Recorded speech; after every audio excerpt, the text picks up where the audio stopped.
I'm going to show a little bit of importing image sequences and Flash sequences that have been rendered in Amorphium. I want to show importing those.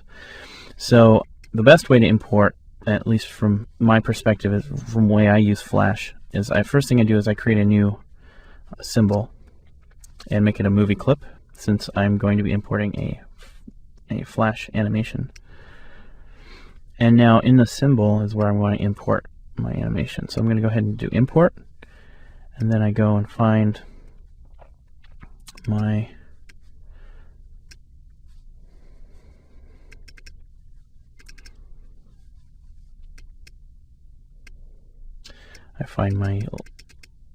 logo loop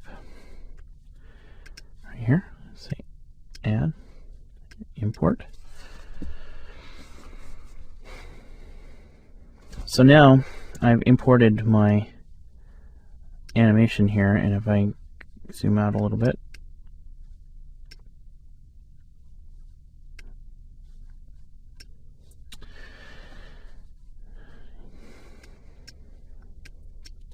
you can see my logo loop here that I've imported, and these are vector shapes from the Flash file that I rendered. So now if I come back into the scene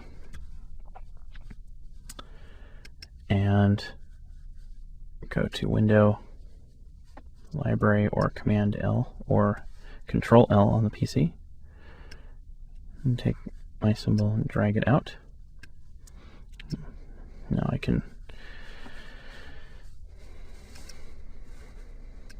I'm going to go ahead and close my library and zoom out a little bit. So now I have my symbol in here for my Flash animation, where I can actually animate this now as a single element, and it has the animation intact. So that's importing a Flash file from rendered in Amorphium. And if you want to look at it a little closely, you can see that if I come in here, that each of these pieces are solid pieces that can be broken apart. Each polygon can be broken apart, changed, color changed, and whatnot, being that they are individual pieces. So, and it, as you can see, it brings it in as a sequence of frames, of actual vector frames. So that's basically how you would import a SWF rendered from Amorphium into Flash. Now, I'm going to go ahead and get rid of this symbol for now.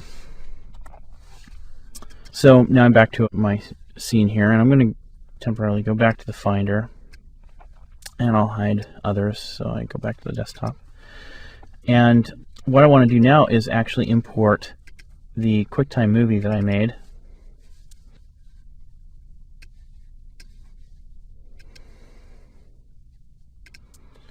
So the QuickTime movie that I made earlier, which is the Loop 2, if I go into QuickTime, and this is the one with the alpha channel that we made in the last section. So this is the QuickTime movie. If I scrub through this, you can see this.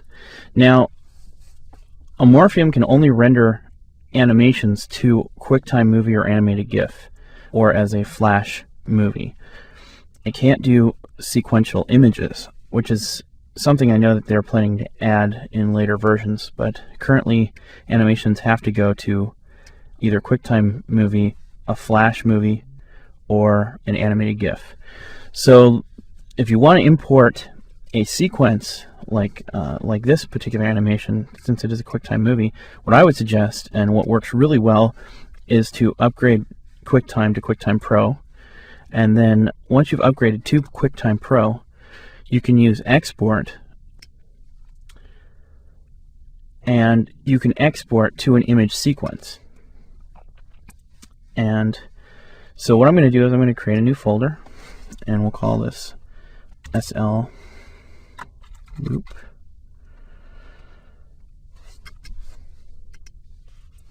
And what I'm going to do now is just call this SL, and I'm going to save the movie to an image sequence. And then you have different output options. So what I'm going to do is you click on options, and you have these different settings that you can use. What I'm going to use is PNG. Since PNG is Macromedia based format that retains an alpha channel, which we have an alpha channel in this animation, I would suggest using PNG format to export your image sequences, because they'll import into Flash really well. So I'm going to leave it at best depth, or you can set it to millions of colors plus, which plus means alpha, and go ahead and actually I'll just set it to that, and I'm going to leave the filter at best.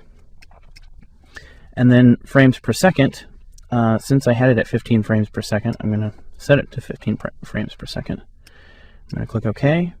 I'm going to make sure this is set as SL, and I'm going to hit save.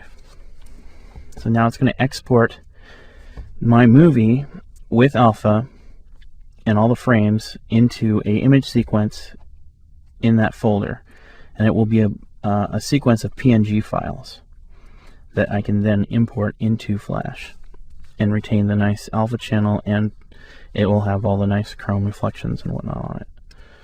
So I'm going to go ahead and quit out of QuickTime, and I'm going to go back into Flash, and I'll go ahead and create a new symbol, make it a movie clip, and we'll zoom out just a little bit so I can see it better. And I'm going to go to import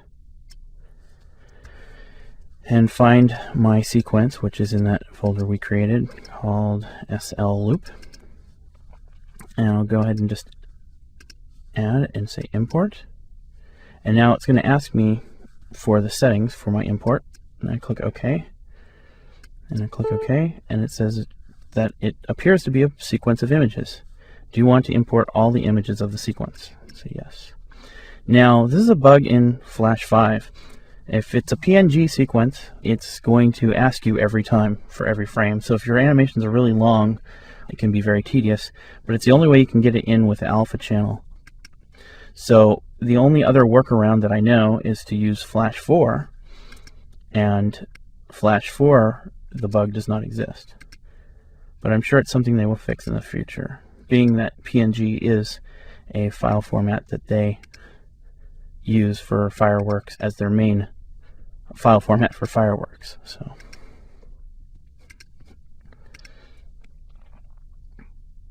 okay, so there we go. Now it's been imported in. So if I move down a little bit, and you can see that, as you remember when I was looking at the animation before in QuickTime, that the edges were really jaggy and it was against black. Well, that's because you weren't seeing the alpha channel cut out the image. And since the alpha channel now is cutting out the image, you can see that there's a nice soft edge, and it's now against the white, which is the background of the Flash environment here. And the nice thing about this is if you use the PNG format and you import your sequence from, you export it out of QuickTime and import it into Flash, that if I had a new layer here and I create a shape, you can actually see that it is cutting it out into the background, so you can easily composite this in with your Flash animations, but still get the nice rendered chrome reflection look in your animations within Flash. So really a nice way of importing your graphics, and this really comes in handy too for when you're trying to decide, should I do a vector animation or should I do a raster render, and it's really dependent on the type of look that you want, because either way it imports in nicely into Flash. And that's basically how you would import your both raster and vector graphics that are rendered out of Amorphium and then importing them into Flash.